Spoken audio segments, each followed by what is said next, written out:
네, 강원도 주말 일정 마지막 일정입니다. 강원도 홍천에서 우리 아미고 동지들과 함께하겠습니다. 반갑습니다.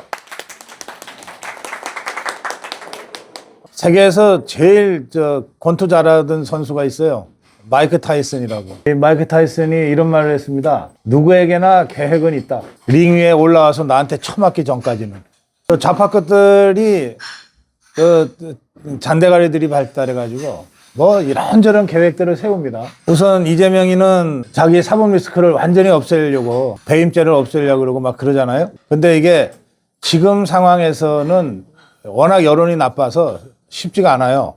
주춤주춤 하잖아요. 그러니까 내년 6월 지방선거에서 저것들이 압승하면 그 힘을 가지고서 밀어붙이려고 계획을 세우고 있는 것 같아요. 또 정청래 이거는 지도 대통령 되고 싶어 하잖아요. 이재명이가 됐는데 왜 내가 안 돼? 이렇게 생각하니까. 그런데 내년 6월 지방선거에서 지것들이 압승하면 선거 승리의 공이 당대표한테 제일 많이 돌아오잖아요. 그러니까 내년 6월 지방선거 압승한 다음에 대통령 후보로 점프하겠다고 하는 야무진 계획을 정청래는 갖고 있는 것 같아요. 제 눈에는 그렇게 보여요. 김민석이라고 있잖아요. 이자는 며칠 전에도 종묘 앞에 빌딩 세운다고 오세훈이가 발표하니까 그거 갖고 막 시비를 걸더라고. 어제는 한강버스라고 있어요. 한강에서 이렇게 배로 버스 활동. 그게 어디 이렇게 좀 걸렸었나 봐요. 그거 가지고서 막 위험하다고 떠들면서 뚝섬으로 막 이래요. 그러니까 김민석이는 그동안 언론에서 서울시장 나갈 거라고 하는 보도가 많았거든요. 그러니까 총리라는 자리를 이용해서 오세훈이를 계속 헐뜯고 있는 거지. 그러니까 이게 이길 것 같다 싶으면은 서울시장으로 나갈 계획을 세우고 있구나. 제 눈에는 그렇게 보여요. 또 조국이라고 있잖아요. 그자는 지금 국회의원도 아니고 장관도 아니니까 어떻게든 내년 6월 지방선거와 동시에 국회의원 보궐선거도 몇 군데에서 하거든요. 그러니까 어떻게든 국회의원에 나가든 시장 도지사가 되든 해서 이제 정치권으로 완전히 복귀하려고 그런 야무진 계획을 또 세우고 있어요. 그러니까 이제 좌파 것들은 다 계획이 있어. 내가 이재명이 정청래, 김민석이, 조국이 같은 것들한테 딱 한마디 마이크 타이슨 얘기를 그대로 돌려주고 그래 계획들 많이 세워봐라. 그리고 빨리 링에 올라와라. 한번 쳐맞아 봐라. 어떻게 되나. 이것들의 계획이 실행을 하기도 전에 사실은 다 파탄 나고 있습니다. 어쨌든 6월 지방선거를 저 좌파 것들이 이기고 싶어 하는 건 확실하잖아요. 그러면 우리 자유파도 내년 6월 지방선거 꼭 이겨야 되는 이유가 있기 때문에 그래서 제대로 해결되지 않은 관세 협상을 에이펙 회의에서 트럼프가 오는 것을 기화로 해서 어떻게든 좀 해보려고 계획을 세우고 해봤는데 이게 완전히 백지 시트가 돼버렸잖아요. 또 부동산 이거 완전히 부동산 시장이 지금 거의 다 죽어버렸잖아요. 코스피 하나 가지고 어떻게든 좀 해보려고 하는데 국민연금에 각종 기관이 뛰어들어서 주가 지수를 지금 간신히 버티고는 있지만 이거 언제 무너질지 모르거든요. 또 지난번에 13조 풀어가지고 어떻게든 표 좀 해보려고 했는데 한 달 만에 약발이 끝냈다는 거 아니에요.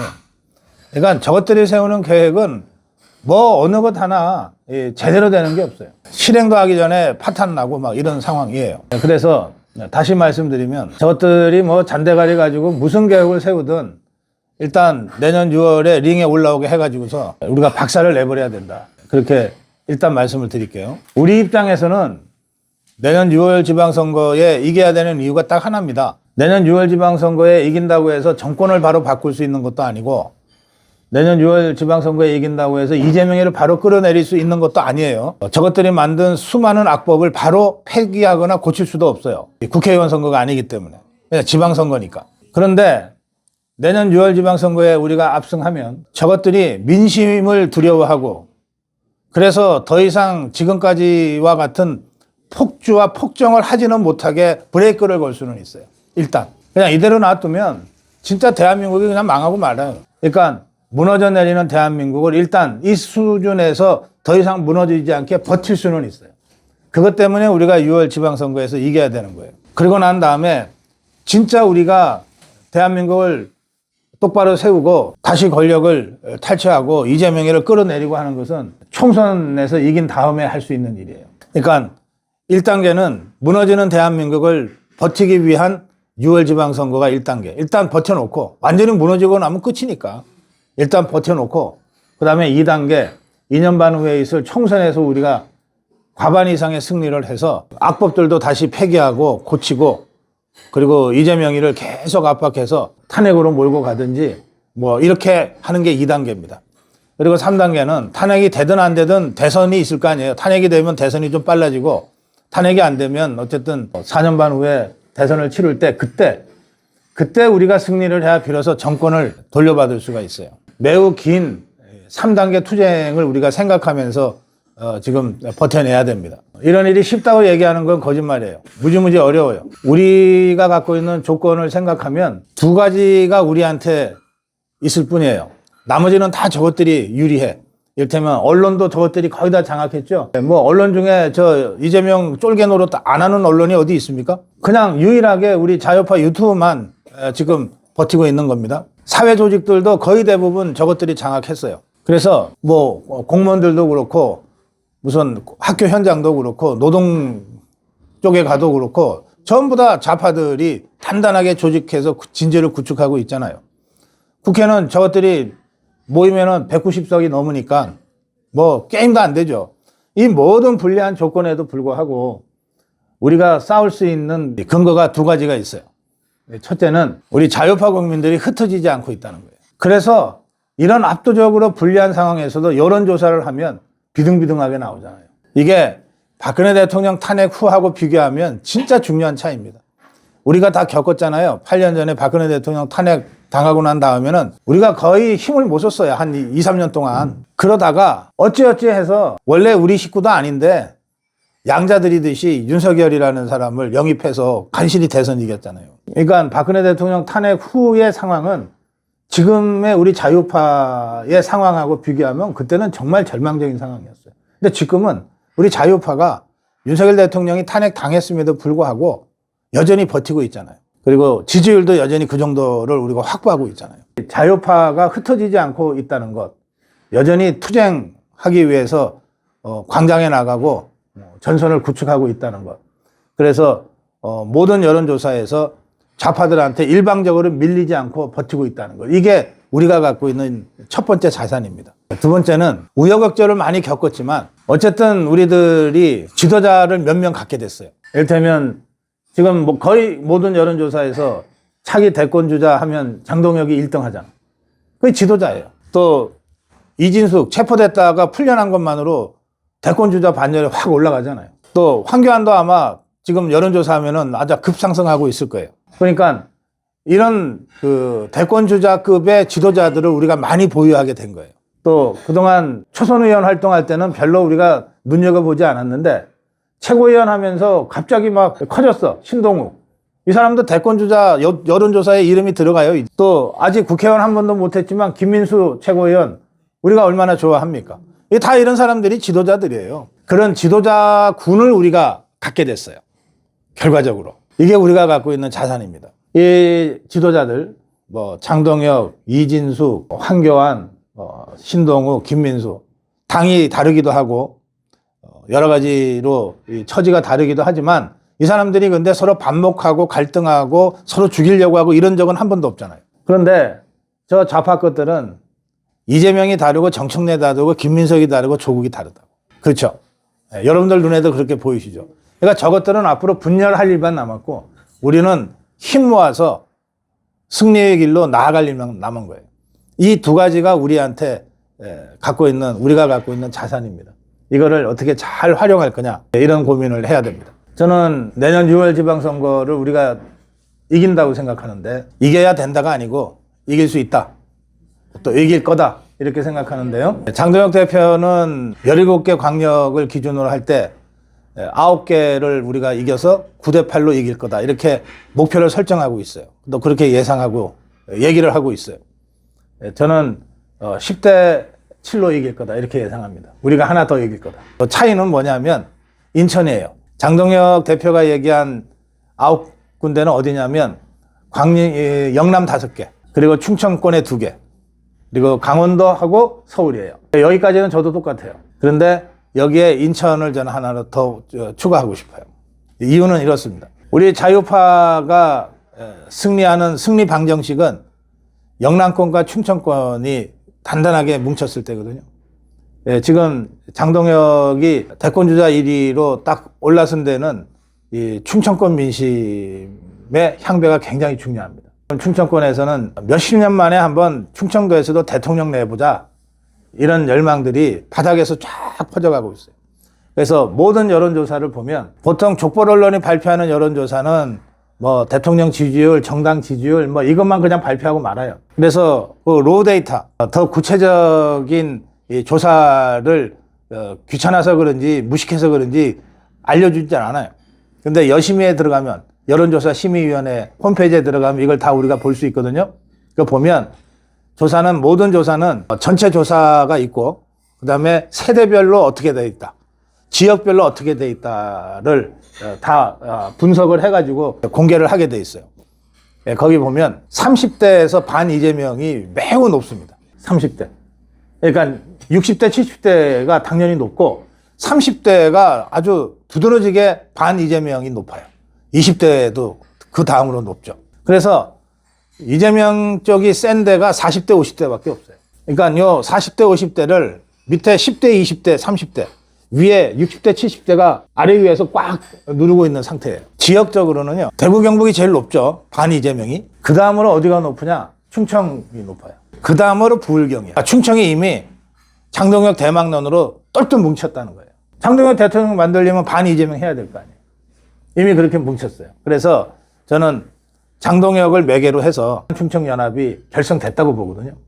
그러면 이게 왜 인천에 영향을 주냐? 인천이 호남 사람보다 충청 사람이 많거든요. 이게 옛날부터 서해안고속도로 나기 전에는 다 100길로 충청도 서해안 사람들이 다 100길로 인천으로 해서 서울로 왔다 갔다 했어요. 그게 빠르니까. 그래서 인천에 인들이 많이 살아요. 그러니까 충청 향후회가 호남 향후회보다 센 유일한 곳이 인천이에요. 그래서 영남 충청 연합이 단단하게 결속될수록 인천은 우리한테 유리한 지역이 된다. 그리고 지금 이 충청권의 장동혁 대망론이 바닥에서부터 쫙 번지고 있거든요. 그게 여론조사로도 확인된다고 그랬잖아요. 이 흐름이 계속되면 장동혁 대표는 겸손하게 충청 4군데, 충청남도, 충청북도, 대전, 세종시 군데 2군데 정도만 얘기했지만 저는 3군데도 가능하다. 그러면은 11개를 이긴다. 이런 뜻이 됩니다. 11대 6. 압도적이죠. 9대 8이든 10대 7이든 11대 6이든 하여튼 이기면 우리가 압승하는 겁니다. 그렇게 되면 어떤 일이 벌어지냐? 이재명은 급격하게 레임덕에 빠집니다. 누구도 이제 이재명을 더 겁을 안 내요. 그 다음에 정청래는 그 다음 날로 사표 쓰게 돼 있어요. 그리고 김민석이가 만약에 출마하면 떨어질 거 아니에요. 그럼 걔는 당분간 정치판에서 사라져. 조국이도 마찬가지. 저쪽은 거의 폐허가 되는 거예요. 그 순간. 우리는 어떻게 되냐? 자유파 국민이 주장한 것이 맞았다. 그러니까 민심이 승리했다 되는 거죠. 그래서 국민의힘 의원들이 전부 야 이제 진짜 자유파 국민들이 하자는 대로 안 하면 나도 죽겠구나 이렇게 생각하게 돼요. 더 열심히 싸울 거예요. 그리고 장동혁 대망론이 훨씬 더 크게 확산될 거예요. 이렇게 해서 전국을 우리가 주도할 수 있어요. 의석수는 107석밖에 안 되지만 전국 주도권은 확실하게 국민의힘이 가져올 수 있습니다. 그 시점이 되면 또 어떤 일이 벌어질 수 있냐? 사법부가 움직일 거예요. 저것들이 지금 이재명이 겁나가지고서 납작 엎드려서 지그들이 먼저 우리 재판 안 할게요 이러고 있잖아. 그런데 저 판사들도 지그들이 얼마나 비겁하고 쪽팔린지를 안다고요. 사석에서 만나보면 뭐 형님 쪽팔립니다 그런 애들이 많아요. 제 후배 판사들 중에도. 그런데 이제 눈치 볼 일이 없어졌잖아요. 그럼 재판 재개 카드 바로 나옵니다. 재판 재개가 법에 맞는 거거든. 재판 재개 가능성이 확 열립니다. 그렇게 해서 전국 전체가 우리 자유파가 주도하는 방향으로 가게 돼 있습니다. 그러면 이 배가 무너질 것 같으면 침울할 것 같으면 제일 먼저 도망가는 게 쥐새끼들이라고 그러잖아요. 그런 쥐새끼들이 이제 좌파 쪽에서 나오게 돼 있어요. 그리고 우리 자유파 쪽에 아직도 우리가 척결하지 못한 배신자들이 있잖아. 한동훈이, 유승민이, 김무성이 이런 첩한 것들이 아직도 국민의당에 그냥 매달려 갖고서 이 기생하고 이러고 있거든요. 이런 것들이 그 과정에서 싹 쓸려 나갑니다. 그리고 이게 반이재명 투쟁 전선을 강력하게 추진함으로써 승리가 됐다. 이렇게 되는 거 아니에요. 그러니까 총선을 이기려면 반이재명 전선을 더 가열차게 가야죠. 그러려면 배신자들을 더 엄격하게 처리해야 될 거 아니에요. 국민의힘 국회의원들 중에 배신자나 배신자 똘마니 역할을 했던 것들은 자연스럽게 총선에서 우리가 다 공천 배제 시켜버릴 수도 있어요. 서두를 것도 없어요. 그래서 이 내년 6월 지방선거가 그렇게 중요합니다. 그리고 이 선거를 이기려면 이재명 심판이라고 하는 이 구도를 전면적으로 짜서 가야만이 되는 거예요. 그래야 우리 자유파 국민들이 내일이라 생각하고 뛰어들 거 아니에요. 지방선거는 투표율이 제일 낮아요. 대통령 선거는 70%대, 75, 76 이래요. 제일 중요하다고 생각하니까. 국회의원 선거는 그보다는 덜 중요하다고 생각해서 60% 중반대가 나와. 또는 70까지 나올 때도 있어요. 지방선거는 뭐 국회의원도 아닌데 뭐 대통령 뽑는 선거도 아닌데 이래가지고 50% 중반대예요. 이게 뭐냐면 투표장에 나가는 쪽이 무조건 이긴다는 뜻이에요. 한 명이라도 더 투표장에 나가게 만드는 쪽이 이긴다는 거예요. 그런데 우리 자유파 입장에서는 이재명 타도 그러면 무조건 나갈 거 아니에요. 근데 이걸 뭐 갑자기 저 평창에서는 평창 다리 하나 놔줄게요. 뭐 여기 홍천에서는 홍천에 양로원 하나 지을게요. 이래가지고서야 바빠 죽겠는데 광화문 나가서 투쟁해야 되는데 그 투표장에 나갈 일이 뭐 있냐고요. 그러니까 자유파 국민들이 최대한 투표장에 나가게 하려면 이 6월 지방선거를 통해서 이재명을 타도하자. 이렇게 슬로건을 딱 걸어야 되는 거예요. 그러면 광화문에 100만 명, 200만 명이 모이듯이 그 한남동 앞에서 헌재 앞에서 그 추운 날 밤을 새던 그 열정들이 투표장으로 가게 돼 있다고요. 그래서 이재명 타도 전선, 반 이재명 전선을 이번 6월 지방선거에 선거 구도로 확정을 해야 돼요. 근데 장동혁 지도부가 이미 그쪽 방향으로 움직이고 있어요. 여러 가지 이유 때문에 움직이지만 결과적으로 움직이고 있어요. 그래서 장애투쟁하는 거예요. 정기국회가 열려 있는데도 장애투쟁을 하는 거예요. 그리고 장동혁 대표가 이재명이한테 대통령 호칭 안 붙이겠다고 하면서 하고 있잖아요. 이재명 끌어내려야 된다. 탄핵시켜야 된다고 하고 있잖아요. 이거는 야당 대표로서는 가장 높은 수위의 대중연설이거든요. 그래서 저는 장동혁 지도부가 방향을 올바로 잘 잡았다. 반 이재명 전선이라는 이 방향을 잘 설정했고 이 구도대로 밀고 나가서 내년 6월 지방선거 가면 우리가 압승할 수 있다. 그렇게 생각합니다. 그걸 위해서 제가 이번 주말에 강원도를 쭉 돌았는데요. 워낙 다녀야 될 곳이 많아갖고 6월 지방선거 전에 강원도를 한 번쯤은 더 올 수 있을 것 같긴 한데 어떻게든 한 번은 더 오겠습니다. 예. 근데 하여튼 여러분들이 여기는 그러니까 무조건 이기는 지역으로 지금 우리가 계산하고 있는 거거든. 장동혁 대표도 그렇게 계산하고 있고 이 계산 틀리지 않도록 여러분들이 힘을 모아주시기 바랍니다. 고맙습니다. 질문 있으시면 하세요. 이 조직 관리요. 속된 말로 좀 표현 좀 하겠습니다. 머리가 움직이는 게 아니라 하부조직 다리가 움직이는 거죠. 팔이 움직이고.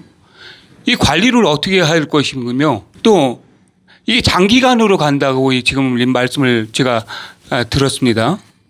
장기간으로 가면은 이 단합을 이 우파의 단합, 우파의 진영의 단합 정확히 어떤 슬로건을 해서 이 단합을 영위해 나갈 것인가 여기 대해서 얘기 좀 해주십시오. 굉장히 중요한 질문이신데요. 우리가 박근혜 대통령 탄핵당하고도 배신자들을 제대로 척결을 못했어요. 그래서 국민의힘의 조직이 여기저기가 막 오염되고 고장나고 막 그런 상태고 여기에 윤석열 대통령 탄핵하면서 이 한동훈 똘마니들을 다 쳐내지 못해가지고 또 한 번 더 막 오염되고 막 고장나고 막 이런 상태입니다. 그런데 이런 것들을 싹 청소를 해야만이 국민의힘의 골간 조직들이 건강하게 움직일 수 있을 거 아니에요. 그것의 핵심 고리가 뭐냐면 당협위원장이에요. 당협위원장. 그러니까 국회의원 또는 국회의원이 아닌 경우에는 국회의원을 역할을 하는 당협의 위원장 있잖아요. 원외 당협위원장. 이게 그 핵심 고리예요. 이게 중앙당과 일선에 있는 평당원, 책임당원들을 연결하는 중간고리란 말이에요. 그래서 당협위원장을 제대로 좋은 사람으로 제대로 일할 수 있는 사람으로 교체를 해야 돼요. 이걸 하기 위해서 지금 당무감사가 전반적으로 진행이 될 겁니다. 근데 당무감사라고 하는 게 무조건 마음에 안 드는 사람 당신 그만둬라 이렇게 해서 될 일이 아니고 당무 전반에 대해서 당협 차원에서 이를테면 조직은 잘 되고 있는가 뭐 이런 것들을 점검해야 될 거 아니에요. 예, 그걸 하는 게 당무감사입니다. 당무감사위원회가 얼마 전에 이제 꾸려졌어요. 그 위원장이 그 이호성 교수 영입이 됐어요. 이 이호성 교수는 윤석열 대통령 탄핵 심판 때 그 국민대 법대 교수인데 공개적으로 탄핵 절대 안 된다. 계엄은 대통령의 합법적 권한을 행사한 건데 어떻게 이게 내란이 되냐. 이렇게 탄핵 반대를 공개적으로 주장한 법률가 몇 사람 중에 한 사람이에요. 그리고 이 사람은 그런데도 헌법재판소가 탄핵을 했잖아요. 그 후에는 윤석열 대통령 탄핵 심판이 얼마나 잘못된 것인지를 쫙 정리를 해가지고 다시 글로 올리면서 끝까지 탄핵된 이후에도 탄핵이 잘못됐다는 거를 지식인으로서 투쟁해온 사람이에요. 그런 사람을 지금 당무감사위원장으로 영입을 했거든요. 그리고 당무감사위원회가 짜여졌어요. 그래서 저는 254개 당협이 있거든요. 254개 당협 전체에 대해서 당무감사가 들어갈 거라고 생각합니다. 현역 의원이 있든 없든 상관없이. 그 결과를 가지고 이제 조강특위가 만들어지면 조강특위가 당무감사 결과를 가지고 어떤 사람은 자르고 어떤 사람은 교체하고 이런 작업을 할 겁니다. 이 254개 당협위원장들을 이렇게 완전히 점검해서 교체할 사람 교체하고 이런 방식으로 이 핵심 고리를 잘 세워야 중앙당과 하부 조직의 평당원들 간의 관계가 유기적으로 움직입니다. 그런 방식으로 추진이 될 거다. 그렇게 말씀드리고요. 그 다음에 제가 1단계, 2단계, 3단계를 말씀드렸는데 너무 우리가 주관적 희망만 가지고 이재명이 내일이면 끌려 내려올 거야. 뭐 이런 식으로 해서 하루하루 연명하면 안 되니까 제가 중장기적으로는 그렇다 이렇게 말씀을 드린 건데 이제 자유파 국민들이나 우리 국민의힘 책임당원들이 이를테면은 짧으면 1년, 2년이지만 길면은 3년, 4년이 될 수도 있는 이 시기 동안을 어떻게 흩어지지 않고 버티게 하느냐. 유일한 방법은 두 가지인데요. 유일한 방법은 투쟁하는 겁니다. 그러니까 투쟁이 단결하게 만들어요. 입으로 100번 얘기를 해도 단결하자, 단결하자, 통합하자, 통합하자, 함께하자, 함께하자 100번 얘기해도 말만 하고 있으면 사람들이 단결되고 공동행동하기가 어렵습니다. 뭐 행동할 게 없는데 더 틀린 말은 아니니까 그래. 하지만 실제로 움직일 때 같이 움직이지 않는다는 거예요. 그래서 끊임없이 투쟁을 통해서 단련시켜야 돼요. 투쟁을 통해서. 그러면 생각이 좀 다른 사람도 반 이재명 투쟁 전선에는 같이 나올 거 아니에요. 국민의힘과 자유통일당과 자유민주당과 우리공화당과 자유의 혁신당이 있어요. 생각이 똑같으면 뭐하러 당을 따로 만들어? 뭔가 다른 게 있으니까 당을 따로 만들지 않겠어요. 근데 당을 따로 만드는 그 다른 것보다도 이재명 투쟁 전선, 반 이재명 투쟁 전선, 이재명을 타도해야 된다는 더 큰 대의가 있기 때문에 함께 투쟁하는 거거든요. 그래서 투쟁만이 단결로 가는 길이다. 투쟁만이 당원들과 우리 자유파 국민들을 흩어지지 않게 만드는 길이다. 이거고요. 두 번째는 확실한 차기 대권 주자가 지도할 때 흩어지지 않습니다. 이게 우리나라는 수십 년간 대통령 중심제 권력 구조를 해왔기 때문에 정치의 중심은 대통령이라고 하는 것은 모든 국민들이 다 알아요. 그래서 좌파 저것들은 지금 권력을 탈취했기 때문에 이재명 중심으로 가는 거예요.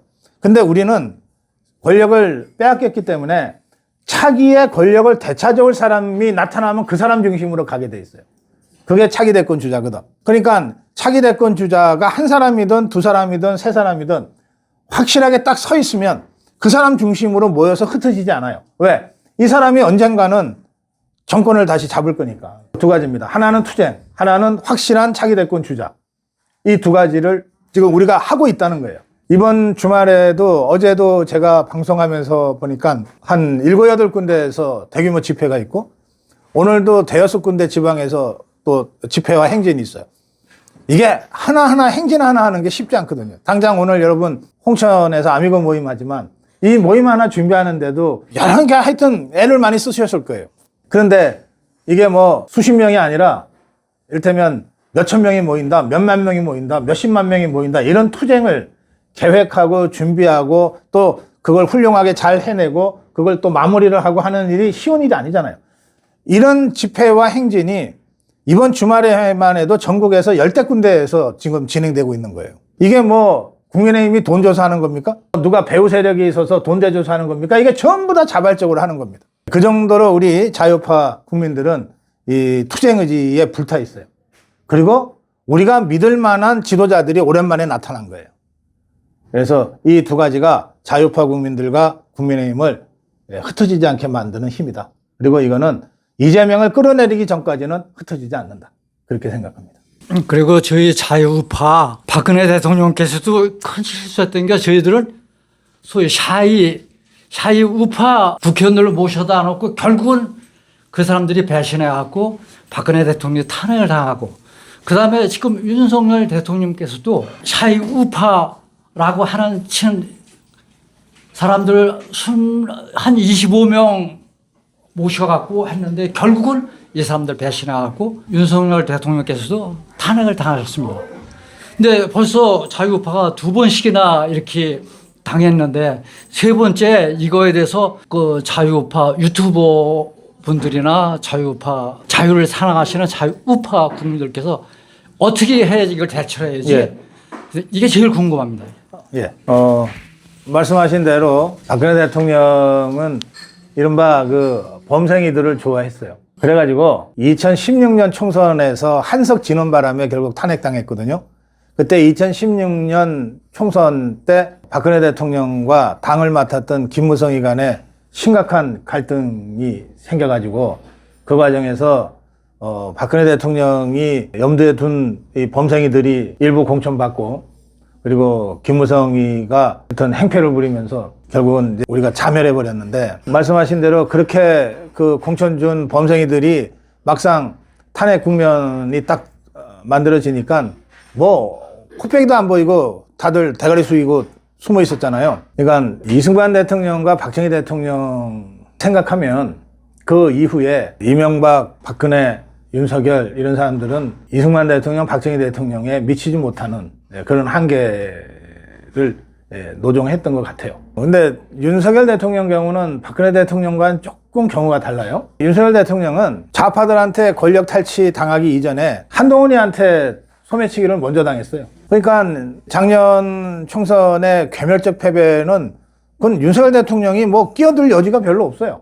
전부 한동훈이가 다 일방적으로 공천하고 일방적으로 선거 치르고 그리고 깨져버린 거거든요. 그래서 저는 박근혜 대통령은 지금 말씀하신 대로 제대로 투쟁할 수 있는 사람들을 그래도 몇 명이라도 좀 국회에 보낼 생각을 안 하고 그냥 범생이들 중심으로 이렇게 한 그 잘못이 있다고 저는 생각하지만 윤석열 대통령의 책임은 그런 것이 아니라 한동훈이한테 소매치기 당한 책임이 제일 크다.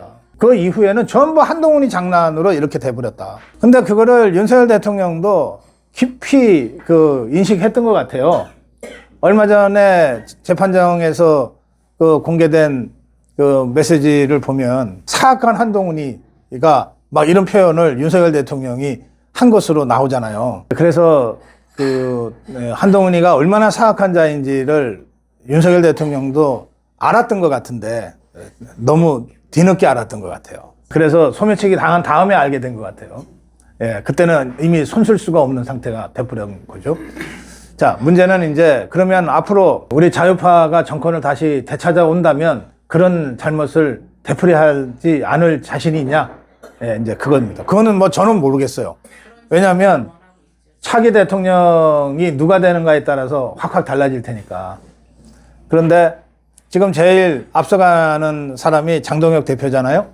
여론조사상. 그러면 이제 장동혁을 예를 들면 장동혁이 대통령이 되면 그런 잘못을 다시 안 할 수 있냐? 저는 그럴 가능성이 있다고 봅니다. 왜냐하면 장동혁이가 최근에 한 말 중에는 장동혁 대표는 좀 솔직한 사람 같아요. 보통은 정치인한테 대통령 도전 뜻이 있습니까? 서울시장 도전 뜻이 있습니까? 물으면 이 사람들이 말을 잘 안 해요.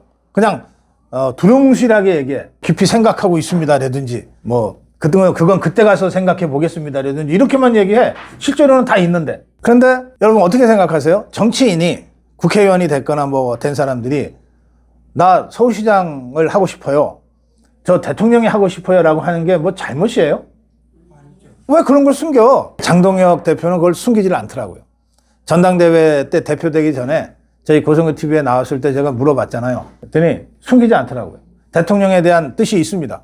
대통령에 도전할 뜻이 있습니다.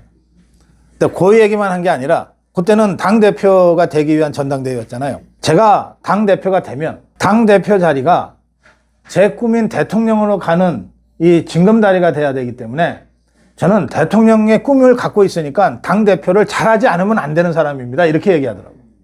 그건 맞잖아요. 정치인이 더 큰 목표를 위해서 지금 주어진 일을 최선을 다하는 거, 그거는 정치인뿐만 아니라 모든 우리 사람들이 다 그런 거 아닙니까? 그러니까 장동혁이 솔직하게, 그리고 아주 건강하게 생각하고 있더라고요. 그런 점이 있고, 두 번째는 장동혁 대표의 제일 아픈 대목이죠. 그 한동훈 똘만이 아니었냐, 이거. 왜냐면 한동훈이가 임명한 사무총장을 하면서 선거를 치렀으니까 그 부분 관련해서 자기가 임명된 사람이기 때문에 임명권자가 한동훈이잖아요. 당대표 당시에. 그래서 당대표의 뜻에 따를 수밖에 없었는데 그러면서 치른 선거에서 자기가 많은 걸 느끼고 보고 배웠다는 거예요. 그래서 그런 잘못을 다시는 안 할 자신이 있습니다. 그리고 나서 한동훈이랑 대통령 탄핵을 둘러싸고 완전히 결별했죠. 그래서 지금 한동훈과 한동훈 똘마니들은 장동혁이 제1공적입니다. 그런 상태고, 그러니까 혹독하게 겪으면서 당금질 됐다고 저는 생각해요. 그래서 장동혁이 대통령이 된다면 박근혜 대통령이나 윤석열 대통령이 겪었던 범했던 그런 잘못을 다시 범하지는 않을 거다. 그렇게 저는 생각합니다. 지금 뭐 같은 대권 주자로 거론되고 있는 이진수 또는 김민수 이런 사람들 있잖아요. 그런 사람들은 또 걸어온 길과 이게 다 다르기 때문에 장동혁 대표와 똑같이 설명할 수는 없지만, 그건 제가 다음에 기회가 있으면 제가 이 사람들도 잘 알기 때문에 또 따로 설명드릴 기회가 있으면 제가 설명드릴게요. 지금 질문에 대해서는 이 정도로만 답변하겠습니다. 당 대표님 지금 굉장히 여론이 좋거든요. 제 마음속에 지금 대통령이거든요. 그래서 야, 장동혁 좋겠다. 그래서 제가 지금 저분이 질문한 거를 지금 고 박사님이 지금 저에게 다 답변을 주셨어요. 예. 너무 감사하다고. 아유, 그래요. 고맙습니다. 예. 장동혁을 이미 마음의 대통령으로 뒀다고 하시니까 제가 생각하는 장동혁의 강점을 말씀드릴게요. 우리가 대통령 선거는 시대 정신을 선택하는 거다. 보통 이렇게 얘기해요. 물론 그렇지 않은 선거도 있어요. 지난 6월이 어떻게 이재명이가 시대 정신이어서 뽑혔겠어요. 예, 그렇지 않은 선거도 있지만 대체로는 그렇습니다. 장동혁 대표가 전당대회에서 이긴 다음에 뉴미디어를 얘기했습니다. 뭐냐면 유튜브 얘기하는 거예요. 그러니까 이 정치가 예전에는요, 70년대 80년대는 정치가 그야말로 발로 뛰는 정치였어요. 모든 정치인들이 유권자를 만나려고 발로 뛰어다녔다니까요. 실제로 발로. 그래서 저하고 아주 좀 가까웠던 선배 중에 최형우라는 정치인이 있어요. 김영삼 정부 때 내무장관하고 했던 구령 중에 한 사람이요. 최형우라는 분이 저한테 몇 번을 당부를 하더라고요. 아이, 고 박사, 선거는 말이야 마지막 한 표 때문에 지는 거야 이러더라고요. 그러면서 자신의 경험을 얘기를 해주더라고요. 이분이 울산에서 지역구 국회의원을 했거든요. 그러다가 이제 서울로 올라와서 국회의원을 했는데, 울산에서 초선 재선 때 이제 선거운동할 때 12시면은 이제 선거운동 끝나잖아요. 근데 보통 시골이니까 한 7시, 8시면은 다 깜깜해지잖아요. 여기도 그런가요? 네. 그래서 이제 길에 사람이 없으니까, 그리고 집에 10시 넘어서 집에 문 뚫리고 가서 표 하나 주세요. 이게 오히려 표 떨어뜨리는 일이고, 그러니까 10시, 11시쯤이면 다 이제 집에 가는데 11시 30분쯤에 선거 마지막 날 11시 30분쯤에 이제 집에 다 정리하고 가려고 그러는데 전화가 오더라고요. 여기 어디인데 꼭 좀 얼굴 좀 보고 싶다. 근데 이게 체크해 봤더니 거기 유권자가 2명 있더라는 거예요. 근데 거기까지는 하여튼 전속력으로 달려가도 30분. 그래서 순간적으로 좀 망설였다는 거예요. 야, 이건 뭐 2표밖에 없는데, 뭐 선거는 내가 이겼는데, 이 밤 11시 반에 그래, 거의 30분을 밤길로 달려가 갖고서 꼭 만나고 와야 되냐. 순간적으로 망설였다가 갑자기, 그런데 저 2표 때문에 지면 어떡하냐 이런 생각이 들더래요. 그래서 달려갔대요. 12시 전에 가서 만나는 것까지는 괜찮으니까. 그러면서 얘기하는 거예요. 선거는 마지막 한 표 때문에 지기도 하고 이기기도 한다. 그러니까 실제로 발로 뛰는 70년대 선거는 그랬어요. 그런데 80년대 중반 이후부터는 특히 이제 2000년대 들어와서 이명박 정부 때 종편이 이제 허가가 났잖아요. 그때부터는 이게 미디어 선거로 확 바뀌어요.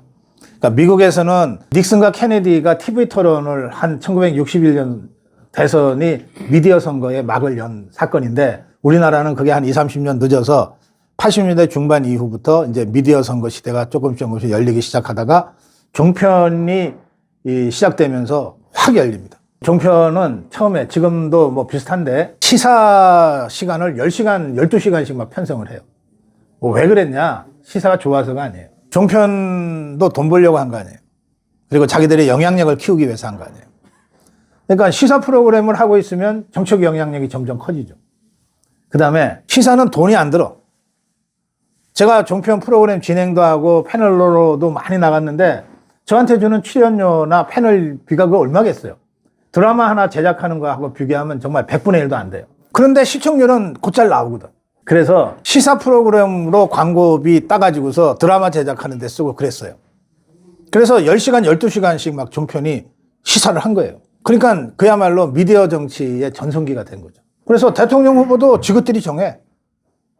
막 이준석이를 확 띄워가지고서 당대표도 만들고 한동훈이 확 띄워갖고서 비대위원장도 만들고 이거 조선일보가 한 짓 아니에요. 이런 미디어 시대가 있었어요. 2000년, 2010년, 2020년까지. 그런데 그러다가 이게 유튜브라고 하는 게 시작이 됐는데 유튜브가 처음에 미국의 구글에서 시작할 때는 이런 시사, 본격 시사 정치가 아니었어요. 그냥 재밌는 무슨 영상, 무슨 연예인 관련 영상, 뭐 주로 이런 것이었고 신변잡기적인 거였거든. 근데 이제 우리나라의 정치 상황이 종북주사파들이 종편까지 기성 언론, 족벌 언론들을 전부 장악하면서 당장 고성구 TV만 해도 제가 지상파 종편에 퇴출되면서 제 평론을 여러분들한테 전할 방법이 없어서 유튜브를 시작한 거 아니에요. 그렇게 해서 종북주사파들이 족벌 언론을 싹 장악하니까 어쩔 수 없이 우리 자유파 평론가들이 유튜브라고 하는 거를 하게 되면서 전 세계에서 유일하게 정치 시사 유튜브가 센 나라가 돼버렸어요. 그런데 이 유튜브를 제가 해보니까 저는 아직도 컴맹이에요. 이 컴퓨터 자판을 못 두드려. 못 배워가지고서 그 후로는 안 되더라고요. 그러니까 컴맹인데 컴맹인 제가 유튜브를 하는 거예요. 그래서 처음에는 유튜브를 잘 모르고 했어요. 그러다가 한 8년을 해보니까 유튜브의 진짜 강력한 힘이 어떤 건지를 제가 알게 됐어요. 첫째는 뭐냐면 이거는 지금 우리 이 방송은 녹화를 합니다. 네, 내일 또는 오늘 오후에 영상을 올리려고 하지만 이걸 생방송을 하고 싶다 그러면 지금 바로 생방송 할 수 있어요. 그러면 생방송을 트는 순간 전 세계인들이 이 고성국 TV를 볼 수 있습니다. 글로벌한 네트워크이죠. 실제로 요즘 그 구글에 뭘 탁 누르기만 하면은 제가 지금 한국말로 하고 있는데 이거를 영어 자막으로 번역해주는 프로그램 앱 같은 게 다 깔려 있어요. 그래서 제 아는 그 외국인이 제 방송을 맨날 본다는 거예요. 영어로, 영어 자막을 통해서. 그러니까 그 정도로 글로벌해요. 자, 이게 실시간으로 생방송이 가능하고 전 세계인들이 동시에 볼 수 있다. 고성호 TV는 133만의 구독자인데 10%가 해외 동포들이거든요. 그러니까 처음 보는 나라에 있는 어떤 분도 우리 그 구독자예요. 여러분들과 동지지. 그러니까 이걸 무슨 수로 막아요? 이걸 어떻게 막냐고. 저 이재명 것들이 아무리 자유파 유튜브가 미워서 이걸 어떻게든 해보려고 그래도 이건 전 세계인을 상대로 싸워야 되는 거거든요. 감히 손을 못 댈 정도의 그 현장성이 있어요. 두 번째, 현장성보다 더 중요한 게 쌍방향성이라고 하는 거예요. 뭐냐면 쌍방향은 내가 얘기할 뿐만 아니라 여러분도 나한테 얘기할 수 있는 게 쌍방향 아니에요. 제가 40년간 온갖 방송을 다 해봤습니다. KBS부터 시작해서 종편에, 라디오에 다 해봤어요. 어떤 방송도 쌍방향을 실제로 구현할 수가 없어요. 그건 시스템 때문에 그래. 쌍방향을 하려면 시청자나 청취자의 이 얘기를 내가 직접 들어야 되잖아요. 그리고 내가 직접 그것에 대해서 반응을 보여야 되고 내가 보이는 반응에 대해서 그분들이 시청자나 청취자가 다시 반응을 보이고 그걸 또 내가 보고 이게 왔다 갔다 해야 쌍방향이잖아. 기성 언론은 그걸 불가능해요. 그걸 할 수가 없어. 시스템상 그렇고 기성 족벌 언론들을 운영하고 진행하는 진행자들의 수준이 그런 쌍방향을 소화할 만한 수준을 갖고 있는 사람들이 없어요. 그게 안 돼. 근데 유튜브는 쌍방향이 생명이거든. 제가 매일 아침 2시간 생방송하면 여러분들이 댓글 올리시잖아. 그거 제가 다 보면서 때로는 꼭 필요하면은 그거 읽어드리기도 하고 제가 답변도 해드리고 그러잖아요. 이게 쌍방향이지. 이게 뉴 미디어예요. 기존의 올드 미디어는 아무리 하고 싶어도 할 수 없는 그런 현장성과 동시성과 쌍방향성을 구현하고 있는 게 바로 이 유튜브인 거예요. 그래서 이거는 미디어인데 기존의 올드 미디어, 족벌 언론들의 그 낡은 미디어와는 완전히 차원이 다른 미디어인 거예요. 그래서 옛날에 구전을 하면 발로 선거할 때는 구전이 굉장히 중요했거든요. 그래서 막 구전 홍보단도 막 조직하고 그랬어요. 주로 택시 기사 분들 또는 뭐 미용사, 시골에 그 아주머니들 많이 모이는 데 있잖아요. 부동산 또는 미용실 이런데. 그런데 종사하는 분들을 구전 홍보단으로 막 조직해갖고서 막 훈련도 시키고 그랬어. 그 시절에는 구전은 하룻밤에 10리 간다 그랬어요. 그럼 4km 가는 거 아니에요? 그러면 서울에서 부산까지 내려보내려면 100일이 필요한 거야. 4km씩, 하루에 4km씩 가니까 400km라고 따지더라도 100일이 필요하잖아요. 그러니까 누군가 정치 스타를 만들려고 그러면 뭘 알려야 되잖아요. 알리는데 한 6개월 이상 걸려. 이 사람이 아주 괜찮은 물건입니다 라고 하는 걸 알리는 데만 6개월 이상 걸린다니까. 온갖 언론을 다 동원해도. 근데 지금은 제가 여러분들 중에 원하시면 누구나 여기 앉혀서 동네 스타 아니라 우리나라 스타 만들어 드릴 수 있어요. 순식간에. 그러니까 뉴 미디어는 그런 그 스피디를 갖고 있어요. 그러니까 장동혁 대표가 그 전당대회 출마 선언을 했는데 그때 상대가 김문수 전 후보였잖아요. 그 당시 여론조사를 보면 장동혁 후보가 출마 선언을 할 때 김문수 장동혁을 놓고 당대표 누가 적합하냐고 여론조사한 거 있어요. 그러면 45대 20이야. 게임이 안 되는 거였어요. 근데 이 차이를 딱 한 달 만에 이걸 뛰어넘어서 당대표가 됐거든요. 그게 이 뉴미디어 덕분이에요. 유튜브 덕분이에요. 그거를 장동혁 대표가 누구보다 잘 알아. 그래서 당대표 당선된 다음에 뉴미디어의 덕으로 당대표에 당선됐다 이렇게 얘기하거든요.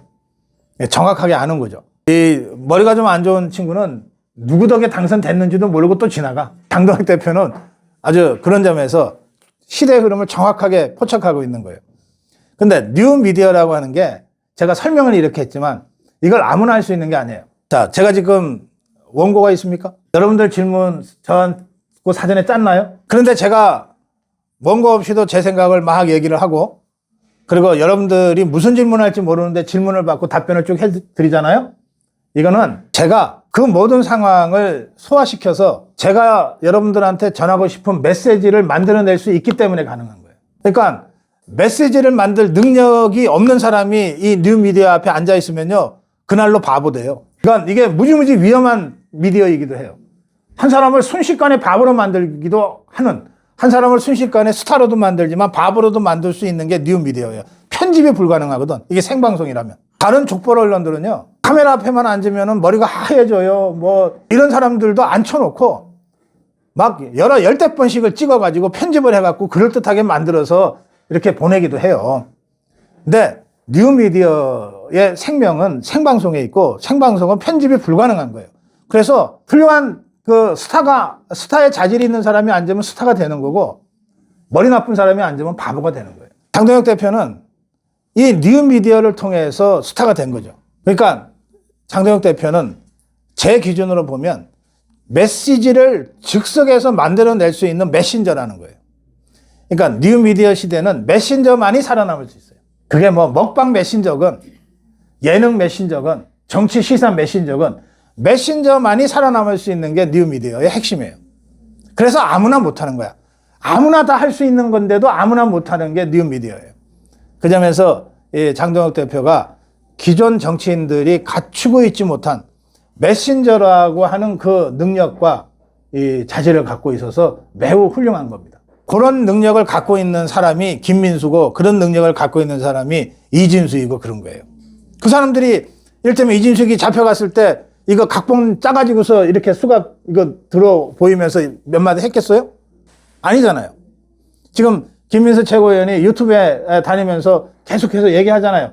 그게 우리 유튜브들이 거의 대부분 각본이 없어요. 그래서 메신저만이 살아남을 수 있는 뉴미디어 시대를 가장 잘 소화시키고 선도하고 있는 사람이 장동혁 대표.